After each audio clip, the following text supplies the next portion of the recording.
Tina Ede is a 14-year-old student who is currently schooling and aspiring to become a journalist, although she had been away from school due to financial instability. Human trafficking is a global crime that trades in people and exploits them for profit. People of all genders, ages, and backgrounds can become victims of this modern-day slavery. There has been a significant global rise in the defected trafficking victims since the COVID-19 pandemic, with a 25% increase between 2019 and 2022, according to the UN. After losing my dad, I was forced to drop out of primary school and help my mom to sell things, and my mom didn't have enough money to send me to school, and so I had to just be at home. And one of my mom's very close friend came visiting, and she suggested to my mom that there were better works in the city than what I was currently doing in the village, and that was how I was asked to follow her down to the city. And when I followed her, it wasn't really what I was expecting, because I saw things that were different from what she actually told my mom I was going to be doing. Things that made me scared, and things that made me to lose hope of ever going to school or ever working again. I was made to sleep with different men, and it was something that I wasn't kind of like used to.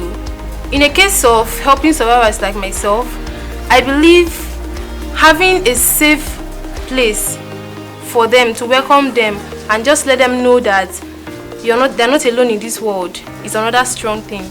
Because if I wasn't welcomed, if I wasn't accepted as one of the children in MeCAHT, I wouldn't have been where I am today. Every year, thousands of young people are being deceived by friends, family, and loved ones at home and abroad.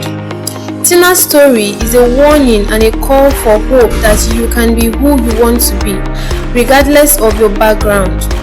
It is a message to all that human trafficking happens within and outside the country. Tina was handed over to MeCAHT for rehabilitation and schooling at the same time. Today, Tina Ede is done with her secondary school education. She is awaiting admission into the university, aspiring to become a journalist to tell her story to the world. I got to NAPTIP by the help of an evangelist. An evangelist that was just passing by saw me and had pity on me and asked me how he could help, and I had to narrate my story to him, and then he called NAPTIP's line, and that was how I was rescued from where I was being trafficked. I was kind of like scared because I was in a place where I was new, people there were new, the environment, everything was new. But the house mother, the safe house mother, received me with lots of love, and then seeing people that went through similar situations as mine just gave me hope that things can be better and I can come out of it. I stayed in MeCAHT for 3 years, and that was enough for me to round up my secondary school. Currently, I just finished my WAEC. And right now, I guess the way I'm seeing myself is in a position where I am now in school, in university, and I'm studying the course which actually makes me happy and becoming the woman I want to become, which is becoming a journalist, in order to tell my story to the world and to let people out there to know that survivors like me, our life wouldn't end in a bad way. There is hope. My best message now to those who are going through similar situations now is that they should just hold on to God and believe that they don't have to end where they are. There's hope for them, and there's a future for them, and they can make it. Join the fight against human trafficking.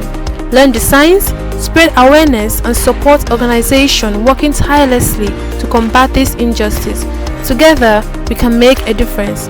Report suspicious activities and advocate for victims' rights. Every action counts. Let's work together to end human trafficking.